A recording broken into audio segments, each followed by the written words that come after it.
আমরা কি করব যদি আল্লাহ তাআলা আমাদেরকে এই জাতির খেদমতের বা সেবা করার সুযোগ দেন?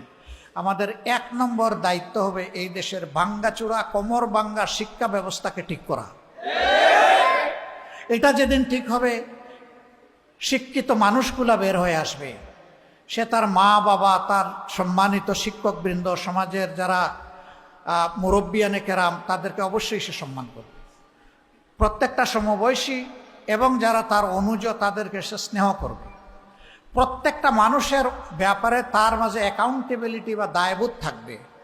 সে চিন্তা করবে, এই যে বিশ্ববিদ্যালয় পর্যন্ত আমি লেখাপড়া করেছি, কলেজ পর্যন্ত লেখাপড়া করেছি, স্কুল পর্যন্ত লেখাপড়া করেছি, আল্লাহ যাকে যতটুকু মেধা দিয়েছেন, সে চিন্তা করবে আমার শিক্ষা প্রতিষ্ঠানের দেয়ালের প্রত্যেকটি ইট, বালু, নুড়ি, পাথর, পানি, মিস্ত্রির হাত, রড এবং সিমেন্ট, এগুলোর সাথে এই দেশের মানুষের অবদান জড়িত রয়েছে।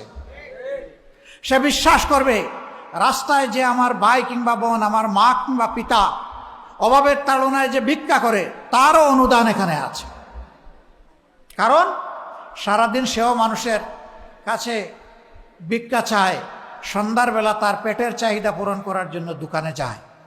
ওখানে গিয়ে সে যে জিনিসগুলা কিনে, আপনার আমার মতো তাকেও কিন্তু বেড দিতে হয়, ভ্যালু অ্যাডেড ট্যাক্স। ট্যাক্স তো সেও দিচ্ছে। দেশের সকল উন্নয়ন, সকল কর্মকাণ্ড পরিচালিত হয় 2টা হাত থেকে। একটা হলো ভ্যাট বা ট্যাক্স বা কর, আরেকটা হচ্ছে বৈদেশিক ঋণ। তো বৈদেশিক ঋণে কি শুধু বলা হয়েছে যে এটা শুধু ধনীদের উপরে বর্তাবে? প্রত্যেকটা মানুষের উপরে ঋণের বোঝা সমানভাবে ডিস্ট্রিবিউট হয়ে যাবে। এমনকি আজকে যে দুধের শিশুটা জন্ম নিয়েছে, জন্ম নেওয়ার সাথে সাথে তার গাড়েও কিছু ঋণ চলে আসবে। অতএব এদেশের প্রত্যেকটা মানুষের অবদান হয়েছে আজকে আমার মানুষ হয়ে ওঠার পিছনে। আমি যেন এই মানুষগুলার ঋণ পরিশোধ করতে পারি, আমরা সেই শিক্ষাটাই মানুষের অন্তরে দেওয়ার চেষ্টা করবো ইনশাআল্লাহ। তাহলে কোনো শিক্ষিত মানুষের দ্বারা কোনো সাধারণ মানুষের সম্পদ আর লুটপাট হবে না, নয়ছয় হবে না, তছনছ হবে না।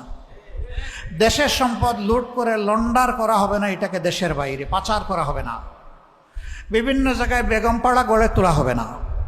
বরঞ্চ দেশের সম্পদ দেশে থাকবে, এবং এইভাবে দেশের সম্পদ যখন দেশের মাঝে আবর্তিত হবে, তখন সমাজের উন্নয়নের গতিও বেড়ে যাবে। এখান থেকে সমস্ত মানুষ উপকৃত হবে। এখানে ব্যবধানটা এমন হবে না যে একজন 20 তলায় আর আরেকজন নিচতলায়, গাছতলায়, এমন হবে না। বরঞ্চ ব্যবধান কমে আসবে। প্রত্যেকটি মানুষ সম্মানের সাথে বসবাস করবে। প্রশ্ন করবেন